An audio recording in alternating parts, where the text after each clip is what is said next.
ನಮ್ಮಪ್ಪನೇ ಮುಖ್ಯಮಂತ್ರಿಯಾಗಿ ಮುಂದುವರಿತಾರೆ ಅಂತ ನನಗಂತೂ ಅನ್ನಿಸ್ತಾ ಇದೆ ಅನ್ನುವಂತಹ ಮಾತುಗಳನ್ನು ಸಿದ್ದರಾಮಯ್ಯನವರ ಪುತ್ರ ಡಾಕ್ಟರ್ ಯತೀಂದ್ರ ಸಿದ್ದರಾಮಯ್ಯನವರು ಹೇಳಿಕೊಂಡಿದ್ದಾರೆ.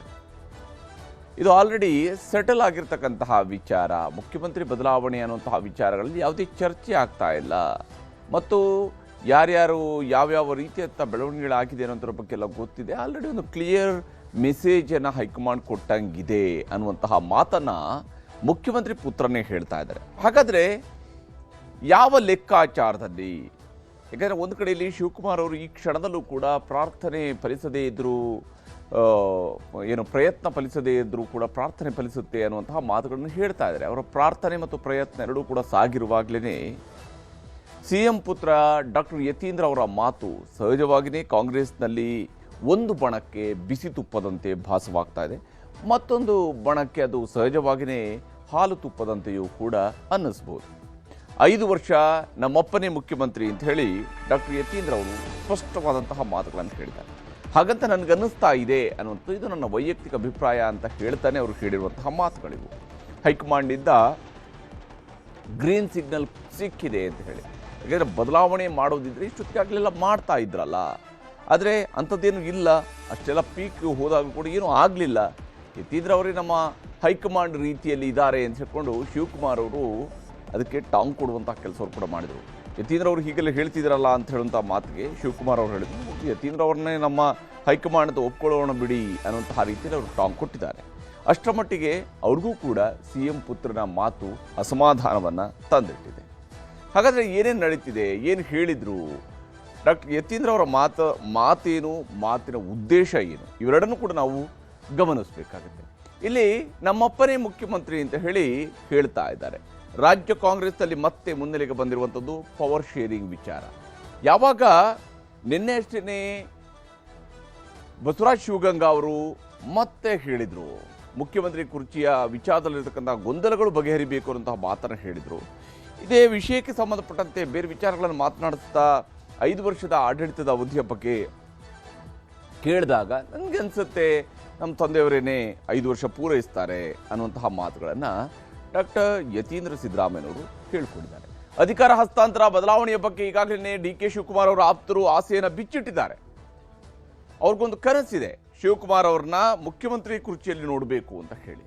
ಆದರೆ ಅಧಿಕಾರ ಹಸ್ತಾಂತರ ಬದಲಾವಣೆಯ ಬಗ್ಗೆ ಆಸೆಯನ್ನು ಶಿವಕುಮಾರ್ ಅವರ ಆಪ್ತರು ಬಿಚ್ಚಿಟ್ಟಿದ್ರೆ DKಶಿ ಆಪ್ತರಿಗೆ ನೇರ ಸಂದೇಶವನ್ನು ಡಾಕ್ಟರ್ ಯತೀಂದ್ರ ಸಿದ್ದರಾಮಯ್ಯನವರು ಕೂಡ ಕೊಟ್ಟಿದ್ದಾರೆ.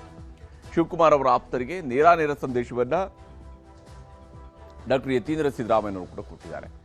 ಅಧಿಕಾರ ಹಸ್ತಾಂತರದ ಚರ್ಚೆಗಳೇ ಇಲ್ಲ, ನಮ್ಮಪ್ಪನೇ ಮುಖ್ಯಮಂತ್ರಿಯಾಗಿ ಇರ್ತಾರೆ ಅನ್ನುವಂಥದ್ದನ್ನು ಹೇಳಿದ್ದಾರೆ. ಅಧಿಕಾರ ಹಸ್ತಾಂತರದ ಬಗ್ಗೆ ಎಲ್ಲ ಚರ್ಚೆ ಇರುವಂಥದ್ದು ಕೇವಲ ಮಾಧ್ಯಮದಲ್ಲಿ ಮಾತ್ರ ಇದರ ಬಗ್ಗೆ ಚರ್ಚೆ ಆಗ್ತಿದೆ ಹೊರತು ಪಕ್ಷದಲ್ಲಿ ಆ ರೀತಿಯ ಚರ್ಚೆ ಆಗ್ತಾ ಇಲ್ಲ. ಕ್ಲಿಯರ್ ಇದೆ, ಸೆಟಲ್ ಆಗಿದೆ ಎಲ್ಲವೂ. ಅಧಿಕಾರ ಹಸ್ತಾಂತರದ ಚರ್ಚೆಗಳೇ ಇಲ್ಲ ಅನ್ನುವಂತಹ ಮಾತನ್ನು ಇಲ್ಲಿ ಡಾಕ್ಟರ್ ಯತೀಂದ್ರ ಸಿದ್ದರಾಮಯ್ಯನವರು ಹೇಳ್ತಾ ಇದ್ದಾರೆ. ರಾಜಕೀಯ ವಲಯದಲ್ಲಿ ಯಾರಾದರೂ ಚರ್ಚೆ ಮಾಡ್ತಿಲ್ಲ, ಯಾರೂ ಕೂಡ ಚರ್ಚೆ ಮಾಡ್ತಾ ಇಲ್ಲ, ಯಾವ ಬದಲಾವಣೆಯೂ ಕೂಡ ಇಲ್ಲ ಅಂತ ಹೇಳಿ. ಅಂದರೆ ಕಾಂಗ್ರೆಸ್ನಲ್ಲಿ ಇದರ ಬಗ್ಗೆ ಯಾವುದೇ ರೀತಿಯಂಥ ಚರ್ಚೆಗಳಾಗ್ತಾ ಇಲ್ಲ, ಯಾವುದೇ ಬದಲಾವಣೆಗಳು ರಾಜ್ಯದಲ್ಲಿ ಆಗೋದಿಲ್ಲ ಅನ್ನುವಂತಹ ವಿಶ್ವಾಸವನ್ನು ಯತೀಂದ್ರ ಸಿದ್ದರಾಮಯ್ಯನವರು ಹೊಂದಿದ್ದಾರೆ. ಅಷ್ಟೇ ಅಲ್ಲದೆ ಮುಖ್ಯಮಂತ್ರಿ ಬದಲಾವಣೆ ವಿಚಾರ ಮುಗಿದ ಅಧ್ಯಾಯ. ರಾಜ್ಯದಲ್ಲಿ ಮುಖ್ಯಮಂತ್ರಿ ಬದಲಾವಣೆ ಅನ್ನುವಂಥದ್ದು ಮುಗಿದ ಅಧ್ಯಾಯ. ನಾವು ಬೇರೆ ವಿಚಾರದ ಬಗ್ಗೆ ಮಾತಾಡೋಣ. ರಾಜ್ಯದ ಆರ್ಥಿಕ ಸ್ಥಿತಿಗತಿಗಳ ಬಗ್ಗೆ ಮಾತಾಡೋಣ. ಕೇಂದ್ರದಿಂದ ಬರ್ತಾ ಇರತಕ್ಕಂತಹ ಅನುದಾನ ಬರ್ತಾ ಇಲ್ಲ ಅನ್ನೋದ್ರ ಬಗ್ಗೆ ಮಾತಾಡೋಣ. ಅದು ಬಿಟ್ಟು ಮುಖ್ಯಮಂತ್ರಿ ಬದಲಾವಣೆ ಅನ್ನುವಂಥದ್ದು ಏನಿದೆಯಲ್ಲ ಅದು ಮುಗಿದ ಅಧ್ಯಾಯ ಅನ್ನುವಂತಹ ಮಾತನ್ನು ಹೇಳಿದ್ದಾರೆ. ತೆಗಿತೀವಿ ಅಥವಾ ತೆಗಿಯಲ್ಲ ಅಂತ ಹೇಳಿಲ್ಲ. ಆದರೆ ಹೈಕಮಾಂಡ್ನವರು ನಾವು ತೆಗಿತೀವಿ ಅಥವಾ ತೆಗಿಯೋದಿಲ್ಲ ಅಂತ ಹೇಳಿಲ್ಲ ನಿಜ. ಆದರೆ ಕೇಳಿದವರಿಗೆ ಯಾವ ರೀತಿಯಾಗಿ ಯಾವ ವಿಚಾರಗಳನ್ನು ಹೇಳ್ತಾ ಇದ್ರಲ್ಲ ಅಂಥವರಿಗೆ ಹೈಕಮಾಂಡ್ನಲ್ಲಿ ಮನ್ನಣೆ ಕೂಡ ಸಿಗ್ತಾ ಇಲ್ಲ. ಅಂದರೆ ಒಪ್ಪಂದ ಆಗಿದೆ, ಒಪ್ಪಂದ ಆಗಿಲ್ಲ, ಈ ರೀತಿಯಾಗೆಲ್ಲ ಮಾತಾಡ್ತಾ ಇರುವಂಥವ್ರದ್ದು ಬದಲಾವಣೆ ಆಗುತ್ತೆ ಅಂತ ಹೇಳ್ಕೊಂಡು ನಿರೀಕ್ಷೆ ಇಟ್ಕೊಂಡಿರುವಂತಹ ವಿಚಾರಗಳಿದ್ದಾವೆ. ಅವ್ರು ಯಾರಿಗೂ ಕೂಡ ಹೈಕಮಾಂಡ್ ಮಣೆ ಹಾಕಿಲ್ಲ, ಮನ್ನಣೆ ಕೊಟ್ಟಿಲ್ಲ. ಹೀಗಿರುವಾಗ ಹೈಕಮಾಂಡ್ನವರು ಕ್ಲಿಯರ್ ಸಿಗ್ನಲ್ ಕೊಟ್ಟಿದ್ದಾರೆ. ಸಿದ್ದರಾಮಯ್ಯನವರೇ 5 ವರ್ಷ ಮುಖ್ಯಮಂತ್ರಿ ಆಗಿರ್ತಾರೆ, ಸಿದ್ದರಾಮಯ್ಯನವರೇ 5 ವರ್ಷ ಮುಖ್ಯಮಂತ್ರಿ ಆಗಿರ್ತಾರೆ. ಇದಕ್ಕೆ ಪೂರಕವಾದಂತಹ ಕ್ಲಿಯರ್ ಸಿಗ್ನಲ್ ಅನ್ನ, ಗ್ರೀನ್ ಸಿಗ್ನಲ್ ಅನ್ನ ಪಕ್ಷದ ಹೈಕಮಾಂಡ್ ಕೊಟ್ಟಿದೆ ಅನ್ನುವಂಥದ್ದು ಯತೀಂದ್ರ ಅವರಿಗಿರುವಂತಹ ವಿಶ್ವಾಸ. ಅಷ್ಟರ ಮಟ್ಟಿಗೆ ಸಿಎಂ ಪುತ್ರ ಈ ವಿಚಾರದಲ್ಲಿ ನಮ್ಮ ಅಪ್ಪರೇ ಮುಖ್ಯಮಂತ್ರಿ ಆಗಿ ಮುಂದುವರಿತಾರೆ ಅನ್ನುವಂತಹ ಅಚಲ ವಿಶ್ವಾಸವನ್ನ ವ್ಯಕ್ತಪಡಿಸಿದ್ದಾರೆ. ಹಿಂದೆ ಬೆಳಗಾವಿ ಅಧಿವೇಶನದ ಸಂದರ್ಭದಲ್ಲಿ ಯತೀಂದ್ರ ಅವರು ಏನು ಹೇಳ್ತಿದ್ರೋ ಅದೇ ಧಾಟಿಯಲ್ಲಿ ಇವತ್ತು ಮತ್ತೆ ಮೈಸೂರಿನಲ್ಲೂ ಕೂಡ ಮಾತನಾಡ್ತಾರೆ. ಅವರ ಮಾತು ನಿಮಗೆ ತೋರಿಸ್ತೀನಿ. ನನಗೆ ಗೊತ್ತಿರೋಂಗೆ ರಾಜಕೀಯ ವಲಯದಲ್ಲಿ ಯಾರು ಅದ್ರ ಬಗ್ಗೆ ಚರ್ಚೆ ಮಾಡ್ತಿಲ್ಲ. ಈಗ ಅದು ಸೆಟಲ್ಡ್ ವಿಷಯ. ಈಗ ರಾಜ್ಯದಲ್ಲಿ ಬೇರೆ ವಿಷಯಗಳಿದೆ, ಅದನ್ನ ನೋಡಬೇಕು. ಬಜೆಟ್ ಬರ್ತಾ ಇದೆ, ಫೈನಾನ್ಷಿಯಲ್ ಸಿಚುವೇಶನ್ ಕೂಡ ಮೊದಲಷ್ಟು ರೆವೆನ್ಯೂ ಬರ್ತಾ ಇಲ್ಲ, ಕೇಂದ್ರ ಸರ್ಕಾರ ಕೊಡಬೇಕಾದ ಹಣಗಳು ಕೊಡ್ತಿಲ್ಲ. ಸೊ ಹಾಗಾಗಿ ಅದ್ರ ಬಗ್ಗೆ ಹೆಚ್ಚು ಗಮನ ಕೊಡಬೇಕು. ಈಗ ಯಾರು ಕೂಡ ಸಿದ್ದರಾಮಯ್ಯ ತೆಗಿತೀವಿ ಅಂತ ಯಾರು ಕೂಡ ಹೇಳಿಲ್ಲ. ಹೈಕಮಾಂಡ್ ಅವರು ಕೂಡ ಏನ್ ತೆಗಿಬೇಕು ಅಂತ ಬೇಡಿಕೆ ಕೊಡ್ತಾ ಇದ್ರು, ಅದಕ್ಕೇನು ಮನ್ನಣೆ ಕೊಟ್ಟಿಲ್ಲ. ಸೊ ಹಾಗಾಗಿ ನನ್ನ ಪ್ರಕಾರ 5 ವರ್ಷ ನನ್ನ ಪ್ರಕಾರ ಹೈಕಮಾಂಡ್ ಅವರು ಕ್ಲಿಯರ್ ಆಗಿ ಸಿಗ್ನಲ್ ಕೊಟ್ಟಿದ್ದಾರೆ. ಅವರು ಬಾಯ್ಬಿಟ್ಟು ಹೇಳದೇ ಇರ್ಬೋದು, ಬಟ್ ಅವ್ರಿಗೆ ಕ್ಲಿಯರ್ ಆಗಿ ಸಿಗ್ನಲ್ ಕೊಟ್ಟಿದ್ದಾರೆ. ನಾವು ಇವಾಗ ಸದ್ಯಕ್ಕೆ ಯಾವುದೇ ಲೀಡರ್ಶಿಪ್ ಚೇಂಜ್ ಮಾಡಲ್ಲ ಅಂತ ಹೇಳಿ. ಸೊ ಹಾಗಾಗಿ 5 ವರ್ಷ ಸಿದ್ದರಾಮಯ್ಯ ಅವರು ಮುಖ್ಯಮಂತ್ರಿಗಳಾಗಿರ್ತಾರೆ ಅಂತ ನಾನು ನಂಬ್ತೇನೆ. ಹೀಗೆ ಈ ವಿಚಾರಗಳ ಬಗ್ಗೆ ಚರ್ಚೆಗಳಾಗ್ತಾ ಇದ್ದಾವೆ. ಆದರೆ ಮುಖ್ಯಮಂತ್ರಿ ಅವರ ಜೊತೆಗೆ ಈ ವಿಚಾರದ ಬಗ್ಗೆ ಕೇಳಿದಾಗ ಅವರು ಯಾವುದೇ ರೀತಿಯಾದಂತಹ ಪ್ರತಿಕ್ರಿಯೆಯನ್ನು ಈ ವಿಷಯದಲ್ಲಿ ಕೊಟ್ಟಿಲ್ಲ. ನಮ್ಮ ಅಪ್ಪನೇ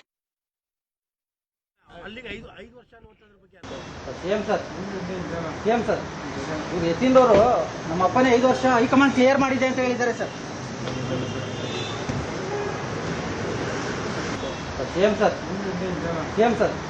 ಇವ್ರು ಯತೀಂದ್ರವರು ನಮ್ಮ ಅಪ್ಪನೇ 5 ವರ್ಷ ಹೈಕಮಾಂಡ್ ಕ್ಲಿಯರ್ ಮಾಡಿದೆ ಅಂತ ಹೇಳಿದ್ದಾರೆ ಸರ್.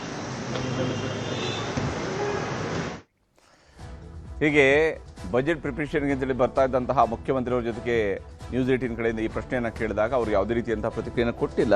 ಯತೀಂದ್ರ ಅವರು ಹಿಂಗೆ ಹೇಳಿದ್ದಾರೆ, ಹೈಕಮಾಂಡ್ ಕ್ಲಿಯರ್ ಮಾಡಿದೆ ಅಂತ ಕೂಡ ಹೇಳಿದ್ದಾರೆ ಅಂತ ಕೇಳಿದಾಗ ಯಾವುದೇ ಪ್ರತಿಕ್ರಿಯೆಯನ್ನು ನೀಡದೆ ಸಿದ್ದರಾಮಯ್ಯನವರು ತೆರಳಿದ್ದಾರೆ.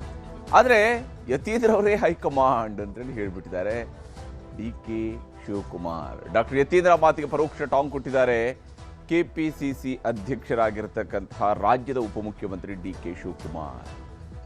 ಯತೀಂದ್ರ ಅವರೇ ನಮ್ಮ ಹೈಕಮಾಂಡ್, ನಮ್ಮ ಹೈಕಮಾಂಡ್ ಬೇರೆ ಯಾರಲ್ಲ, ಯತೀಂದ್ರ ಅವರೇ ನಮ್ಮ ಹೈಕಮಾಂಡ್ ಅಂತ ಹೇಳಿ ಆ ಮೂಲಕವಾಗಿ ಯತೀಂದ್ರ ಅವ್ರನ್ನೇ ಕೇಳ್ಕೊಳ್ಳಿ, ಅವರೇ ಹೇಳಿದ್ದಾರೆ, ಯತೀಂದ್ರ ಏನು ಹೇಳ್ತಾರೋ ಅದನ್ನು ಗೌರವದಿಂದ ಸ್ವೀಕಾರ ಮಾಡೋಣ ಅಂತ ಹೇಳ್ಕೊಂಡು ಪದೇ ಪದೇ ಯತೀಂದ್ರ ಅವರ ಕಡೆಯಿಂದ ಸಿದ್ದರಾಮಯ್ಯನವರೇ 5 ವರ್ಷ ಮುಂದುವರಿತಾರೆ ಅಂತ ಹೇಳ್ತಾ ಇರುವಂಥದ್ದು ಉಪಮುಖ್ಯಮಂತ್ರಿಯವರಿಗೂ ಕೂಡ ಇಷ್ಟ ಆಗ್ತಾ ಇಲ್ಲ ಅನ್ನೋದನ್ನು ಪರೋಕ್ಷವಾಗಿ ಹೀಗೆ ವ್ಯಕ್ತಪಡಿಸಿದ್ದಾರೆ. ಕುರ್ಚಿ ಕದನಕ್ಕೆ ಹೊಸ ಟ್ವಿಸ್ಟ್ ಅನ್ನ ಉಪಮುಖ್ಯಮಂತ್ರಿಯವರು ಕೊಟ್ಟಿದ್ದಾರೆ.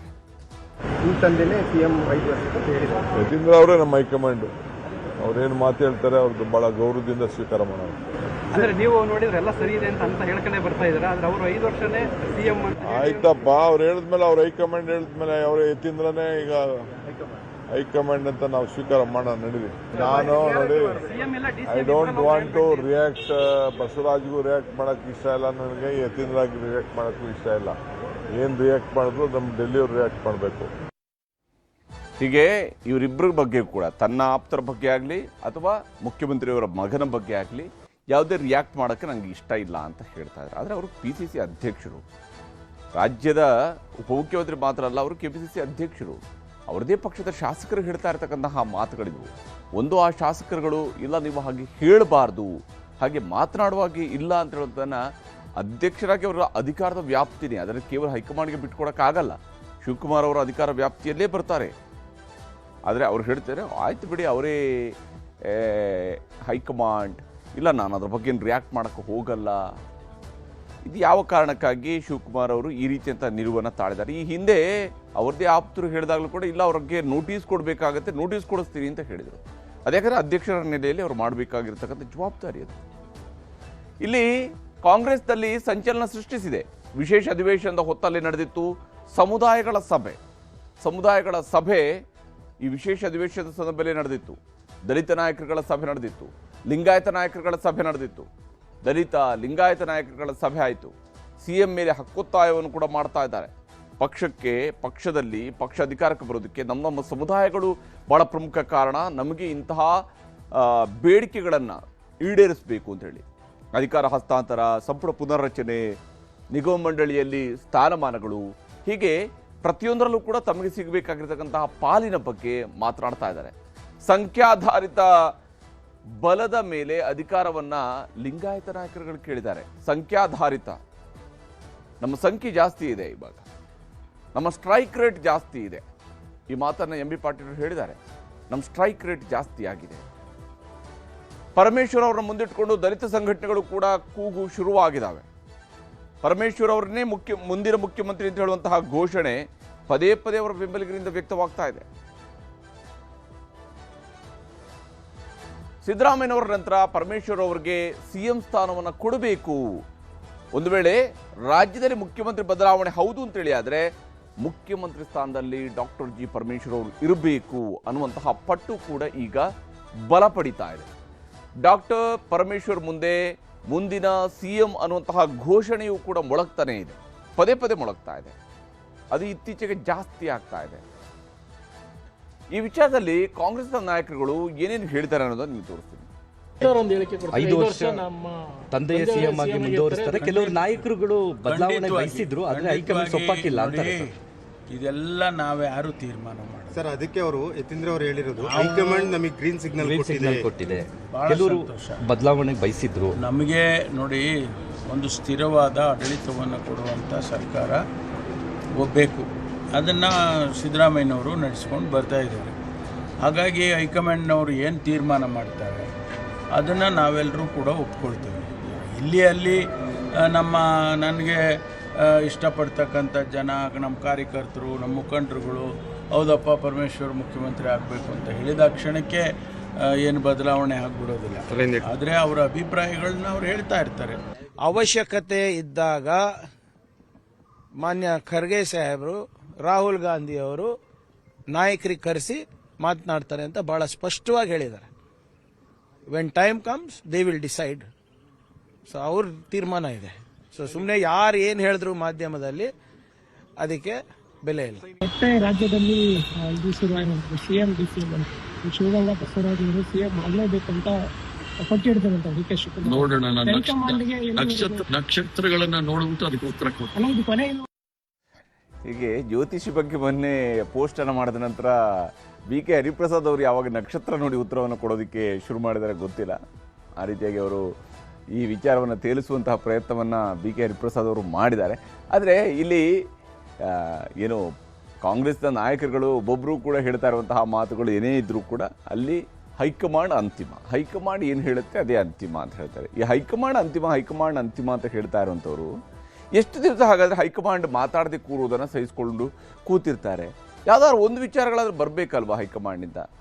ಅದನ್ನು ಒಂದು ಯತೀಂದ್ರ ಅವರು ಹೇಳಿರ್ತಕ್ಕಂಥ ಆ್ಯಂಗಲಲ್ಲಿ ಅರ್ಥ ಮಾಡ್ಕೊಳ್ಬೇಕು. ಹೌದು, ಈಗಾಗಲೇ ಡಿಮ್ಯಾಂಡ್ ಬಂದಿತ್ತು, ಆದರೆ ಹೈಕಮಾಂಡ್ ಇದಕ್ಕೆ ಯಾವುದಕ್ಕೂ ರೆಸ್ಪಾಂಡ್ ಮಾಡಿಲ್ಲ ಅಂತ ಹೇಳಿದ್ರೆ ಅರ್ಥ ಇಷ್ಟೇ, ಸಿದ್ದರಾಮಯ್ಯನವರು 5 ವರ್ಷ ಅನ್ನುವಂಥದ್ದು ಕನ್ಫರ್ಮ್, ಅದ್ರಲ್ಲಿ ಯಾವುದೇ ಬದಲಾವಣೆ ಇಲ್ಲ ಅನ್ನುವಂಥದ್ದು ದಿಟ ಅನ್ನುವಂಥದ್ದನ್ನು ಅರ್ಥ ಮಾಡ್ಕೋಬೇಕು. ಇಲ್ಲ ಯತೀಂದ್ರ ಅವರು ಹೇಳ್ತಾ ಇರೋದು ಸರಿಯಲ್ಲ ಅಂತ ಹೇಳಿದರೆ ಹೈಕಮಾಂಡ್ ಆ್ಯಕ್ಚುಲಿ ವರ್ಷನ್ ಏನಿದೆ ಅದಾದರೂ ಗೊತ್ತಾಗಬೇಕಲ್ವಾ ರಾಜ್ಯದ ಜನರಿಗೆ. ಈ ವಿಚಾರದಲ್ಲಿ ಪ್ರತಿಪಕ್ಷದವರಿಗಂತೂ ಇದೊಂದು ರೀತಿಯಂತಹ ಸುಗ್ಗಿ ಇದ್ದಾಗೆ. ಪ್ರತಿಪಕ್ಷ ನಾಯಕರಿಬ್ಬರು ಕೂಡ, ಮೇಲ್ಮನೆ ಮತ್ತು ಕೆಳಮನೆಯ ಇಬ್ಬರು ಪ್ರತಿಪಕ್ಷ ನಾಯಕರುಗಳು ಕೂಡ ಈ ವಿಚಾರದಲ್ಲಿ ಏನು ರಿಯಾಕ್ಟ್ ಮಾಡ್ತಿದ್ದಾರೆ ಅನ್ನೋದು ತೋರಿಸಿ. D K versus Siddaramaiah war ಮತ್ತೆ ಪ್ರಾರಂಭ ಆಗಿದೆ. ಡಿ ಕೆ ಶಿವಕುಮಾರ್ ಸ್ಪಷ್ಟವಾಗಿ ಹೇಳಿದ್ದಾರೆ, ನಮ್ಗೆ ಯಾರು ಇನ್ಮೇಲೆ ರಾಹುಲ್ ಗಾಂಧಿ, ಸೋನಿಯಾ ಗಾಂಧಿ, ಪ್ರಿಯಾಂಕಾ ಅವರು ನಮಗೆ ಲೀಡರ್ ಅಲ್ಲ, ಯತೀಂದ್ರನೇ ನಮ್ಮ ಹೈಕಮಾಂಡ್ ಅಂತ ಹೇಳ್ಬಿಟ್ಟಿದ್ದಾರೆ. ಮುಗಿದೋಯ್ತು ಅಲ್ಲಿಗೆ. ಮತ್ತು ಯತೀಂದ್ರ ಅವರು 5 ವರ್ಷ ಅವರ ತಂದೆನೇ ಸಿ ಎಂ ಅಂತೇಳಿ ಮತ್ತೊಂದು ಬಾರಿ ವಿವಾದಕ್ಕೆ ಕಾರಣ ಆಗಿದ್ದಾರೆ. ಅದರಿಂದ ಇಲ್ಲಿ ಮತ್ತೆ ಕುರ್ಚಿ ಕಾಳಗ. ಇನ್ಮೇಲೆ ಪ್ರತಿನಿತ್ಯ ಅಸೆಂಬ್ಲಿ ಆಯ್ತಲ್ಲ, ಇನ್ಮೇಲೆ ಪ್ರತಿನಿತ್ಯ ಕುರ್ಚಿ ಕಾಳಗವನ್ನು ರಾಜ್ಯದ ಜನ ನೋಡಬೇಕು. ಅಭಿವೃದ್ಧಿ ಇಲ್ಲ, ತೆರಿಗೆಗಳನ್ನು ಏರಿ ಜನರನ್ನು ರಾಕ್ಷಸರ ರೀತಿ ಹಿಂಡುತ್ತಾ ಇದ್ದಾರೆ ಕಾಂಗ್ರೆಸ್. ನಾನು ಕೊಡೆ ನೀನು ಬಿಡೆ, ಅಗ್ಗ ಜಗ್ಗಾಟ ನಡೆದಿದೆ. ಇದಕ್ಕೆಲ್ಲ ಕಾರಣ ಹೈಕಮಾಂಡ್ ತೀರ್ಮಾನ 2.5 ವರ್ಷ ಅಂತ ಮಾಡಿದ್ರ ಇಲ್ವಾ? ಸ್ಪಷ್ಟನೆ ಮಾಡ್ಬೇಕಲ್ಲ. ಹೈಕಮಾಂಡ್ ಮಾಡಿಲ್ಲ. ಈ ಕಡೆ ಇವನ್ ಚೂ ಬಿಡ್ತಾರೆ, ಈ ಕಡೆ ಅವ್ರನ್ನು ಚೂ ಬಿಡ್ತಾರೆ. ಎರಡೂ ಕಡೆಯಿಂದ ಬಂಡವಾಳ ಮಾಡ್ಕೊಂತಾವ್ರೆ. ಇವರಿಬ್ಬರನ್ನ ಎತ್ಕಟ್ಟಿ ಇವ್ರ ಜಗಳದಲ್ಲಿ ಇಡೀ ರಾಜ್ಯ ಹಾಳಾಗ್ತಾ ಇದೆ. ಹೀಗೆ ಇಲ್ಲಿ ಪ್ರತಿಪಕ್ಷದವರಿಗಂತೂ ನಿಜಕ್ಕೂ ಇದೊಂದು ಸುಗ್ಗಿ ಹಬ್ಬ ಇದ್ದಂಗೆನೆ ಈ ರೀತಿಯಾದಂತಹ ಮಾತುಗಳು ಪ್ರತಿ ಬಾರಿಯೂ ಕೂಡ ಕಾಂಗ್ರೆಸ್ ಒಳಗಡೆ ಈ ರೀತಿಯಿಂದ ಕಚ್ಚಾಟ ನಡೀತಾ ಇದ್ರೆ ಸಹಜವಾಗಿಯೇ ಪ್ರತಿಪಕ್ಷವಾಗಿ ಅವರು ಅದನ್ನು ಎಂಜಾಯ್ ಮಾಡಲೇಬೇಕು. ಅದನ್ನು ಮಾಡ್ತಾ ಇದ್ದಾರೆ, ಅವರು ಅದನ್ನು ಖುಷಿ ಪಡ್ತಾ ಇದ್ದಾರೆ. ಈ ರೀತಿಯಾಗಿ ಇವರಲ್ಲಿ ಕಚ್ಚಾಟ ಆಗ್ತಿದೆ, ಆದರೆ ಇದರ ಪರಿಣಾಮ ಏನಾಗ್ತಿದೆ ಅನ್ನೋಂಥ ಜನರಿಗೆ ಹೇಳುವಂತಹ ಕೆಲಸವನ್ನು ಮಾಡ್ತಾ ಇದ್ದಾರೆ. ಇದೇ ಕಾರಣಕ್ಕಾಗಿರುವಂಥದ್ದು ಒಂದು ಯತೀಂದ್ರ ಅವರ ಮಾತಿನ ರೀತಿಯಲ್ಲಿ ಹೈಕಮಾಂಡ್ನ ಮೌನವನ್ನು, ಹೈಕಮಾಂಡ್ ರಿಯಾಕ್ಟ್ ಮಾಡದೇ ಇರತಕ್ಕಂಥ ವಿಚಾರವನ್ನು ಅರ್ಥೈಸ್ಕೊಳ್ಬೇಕಾಗುತ್ತೆ. ಇದೊಂದು ಕ್ಲಿಯರ್ ಸಿಗ್ನಲ್ ಅಂತ ಹೇಳೋದನ್ನು ಅರ್ಥೈಸಬೇಕಾಗುತ್ತೆ. ಇಲ್ಲದೆ ಹೋದರೆ ಇಲ್ಲ ಯತೀಂದ್ರ ಅವರು ಹೇಳ್ತಿರೋಂಥದ್ದು ಸರಿಯಾದದ್ದಲ್ಲ ಅಂತ ಹೇಳಿದರೆ ಹೈಕಮಾಂಡ್ ಕಡೆಯಿಂದ ಆದರೂ ಕೂಡ ಸ್ಪಷ್ಟನೆ ಬರಬೇಕಾಗಿದೆಯಲ್ವ, ಏನಾಗುತ್ತೆ ಕಾಂಗ್ರೆಸ್ನಲ್ಲಿ ಅನ್ನೋದ್ರ ಬಗ್ಗೆ ಆದರೂ ಕೂಡ ಗೊತ್ತಾಗಬೇಕು. ಈಗ ಎರಡನೇ ಸುದ್ದಿ ಕಡೆಗೆ ಹೋಗೋಣ. ಬಹಳ ಮುಖ್ಯವಾಗಿ ಈಗಾಗಲೇ 2 ಜಾಹೀರಾತುಗಳು ಸದ್ದು ಮಾಡ್ತಾ ಇರುವಂಥದ್ದು. ಸಂಗಪ್ಪನ ಜಾಗದಲ್ಲಿ ನುಂಗಪ್ಪಗಳ ಕಾಟ, ಕೈ ಕಮಲ ನಡುವೆ ಜಾಹೀರಾತು ಚಟಾಪಟಿ, ರಾಜಕೀಯ ಕೆಸರೆರ ಚಾಟಕ್ಕೆ ಹೊಸ ವೇದಿಕೆ.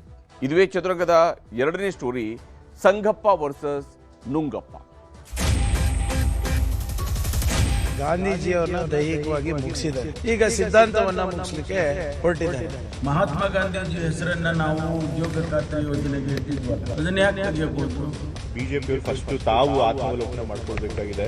ಮಹಾತ್ಮ ಗಾಂಧಿ ಅವರ ಹೆಸರಿಟ್ಟಿದ್ದನ್ನ ಚೇಂಜ್ ಮಾಡಿರೋದಲ್ಲದೆ ಸುಳ್ಳಿನ ಸತ್ಯ ಅನ್ನೋದನ್ನ ಯಾವ ರೀತಿ ಬಿಂಬಿಸಬೇಕು ಅನ್ನೋದನ್ನ ಪ್ರಯತ್ನ ಭಾರತೀಯ ಜನತಾ ಪಾರ್ಟಿಯವರು ಮಾಡಿದ್ದಾರೆ. ನೀವು ನಕಲಿ ಗಾಂಧಿಗಳು ಇವೆಲ್ಲ, ನಿಮಗೂ ಗಾಂಧೀಜಿ ಕುಟುಂಬಕ್ಕೂ ಸಂಬಂಧನೇ ಇಲ್ಲ, ಹೆಸರಿಗೆ ಅಪವಿತ್ರ ಮಾಡ್ತಾ ಇದ್ದಾರೆ. ಮೊನ್ನೆ ಅಷ್ಟೇ ಕಾಂಗ್ರೆಸ್ ಕಡೆಯಿಂದ ಅದನ್ನು ವಿಶೇಷವಾಗಿ ಸರ್ಕಾರದ ಭಾಗವಾಗಿ, ಇಲಾಖೆಯ ಭಾಗವಾಗಿ ಒಂದು ಜಾಹೀರಾತು ಕರ್ನಾಟಕದ ಬಹುತೇಕ ಎಲ್ಲ ಪತ್ರಿಕೆಗಳಲ್ಲೂ ಕೂಡ, ದಿನಪತ್ರಿಕೆಗಳಲ್ಲೂ ಕೂಡ ಪ್ರಕಟ ಆಯಿತು. ಆ ಮೂಲಕವಾಗಿ ಕಾಂಗ್ರೆಸ್ನವರು ನೋಡಿ BJP ಮಾಡೋದಕ್ಕೆ ಹೊರಟಿರ್ತಕ್ಕಂತಹ BBG ರಾಮ್ಜಿಯನ್ನು ಮಹಾತ್ಮ ಗಾಂಧಿಯವರು ಕೂಡ ವಿರೋಧಿಸ್ತಾ ಇದ್ದಾರೆ, ಇದು ಮಹಾತ್ಮ ಗಾಂಧಿಯವರ ಆಶಯಗಳಿಗೆ ವಿರುದ್ಧವಾಗಿರ್ತಕ್ಕಂಥದ್ದು ಅಂತ ಹೇಳಿ ಸಂಗಪ್ಪ ಅನ್ನುವಂಥ ಒಂದು ಕ್ಯಾರೆಕ್ಟರ್ ಜೊತೆಗೆ ಗಾಂಧೀಜಿಯವರು ಮಾತನಾಡ್ತಾ ಇರುವಂಥ ರೀತಿಯಲ್ಲಿ ಒಂದು ಜಾಹೀರಾತನ್ನು ಬಿಡುಗಡೆ ಮಾಡಿ BJPಯ ವಿರುದ್ಧ, ಕೇಂದ್ರ ಸರ್ಕಾರದ ವಿರುದ್ಧ ತಮ್ಮ ಅಭಿಪ್ರಾಯವನ್ನು ಜನರಿಗೆ ತಿಳಿಸುವಂಥ ಪ್ರಯತ್ನವನ್ನು ಮಾಡಿದರು.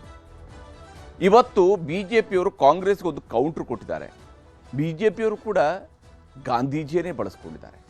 ಹಾಗೆ ಗಾಂಧೀಜಿಯನ್ನು ಬಳಸ್ಕೊಂಡಿರ್ತಕ್ಕಂತಹ BJPಯವರು ಸಂಗಪ್ಪನ ಬದಲಿಗೆ ನುಂಗಪ್ಪಗಳನ್ನು ತಂದಿದ್ದಾರೆ. ನುಂಗಪ್ಪ ಅಂತ ಹೇಳಿ ಕಾಂಗ್ರೆಸ್ ನಾಯಕರುಗಳನ್ನು ಬಿಂಬಿಸಲಾಗಿದೆ. ಹೀಗೆ ಕಾಂಗ್ರೆಸ್ ಮತ್ತು BJP ಮಧ್ಯೆ ಜಾಹೀರಾತಿನ ಜಟಾಪಟಿ ಈಗ ಬಹಳ ಜೋರಾಗಿ ಸಾಗ್ತಾ ಇದೆ. ಜಾಹೀರಾತು ಜಟಾಪಟಿ ಇದೆ. ಸಂಗಪ್ಪನ ಜಾಹೀರಾತಿಗೆ ನುಂಗಪ್ಪಗಳ ಟಾಂಗನ್ನು ಕೊಟ್ಟಿದ್ದಾರೆ. ಸಂಗಪ್ಪನ ಜಾಹೀರಾತನ್ನು ಸರ್ಕಾರದ ಕಡೆಯಿಂದ ಕೊಡಲಾಗಿತ್ತು, ಈಗ ನುಂಗಪ್ಪಗಳ ಬಗ್ಗೆ BJPಯವರು ಕೊಟ್ಟಿದ್ದಾರೆ. ಗಾಂಧೀಜಿ ಹೆಸರಿನಲ್ಲಿ ನಾಯಕರ ನಡುವೆ ಜಾಹೀರಾತು ಯುದ್ಧ ಶುರುವಾಗಿದೆ. ಜಾಹೀರಾತಿನ ಮೂಲಕವಾಗಿ ಯುದ್ಧ. ಇಲ್ಲಿ ಸಂಗಪ್ಪ ಅಂತೇಳಿ ಕರೆದಿರ್ತಕ್ಕಂತಹ ವ್ಯಕ್ತಿಯನ್ನು ಬಿಂಬಿಸುವಾಗಲೂ ಕೂಡ ಬಹಳ ಕ್ಲೆವರ್ ಆಗಿ ಜಾಹೀರಾತಿನಲ್ಲಿ ಅವರು ಬಿಂಬಿಸಿರುವಂಥದ್ದು ಒಬ್ಬ ಸಂಘದ ಸದಸ್ಯನೇನೋ ಅನ್ನುವಂತಹ ರೀತಿಯಲ್ಲಿ ಸಂಗಪ್ಪ ಅಂತ ಅವರನ್ನು ಬಿಂಬಿಸಿದ್ದಾರೆ.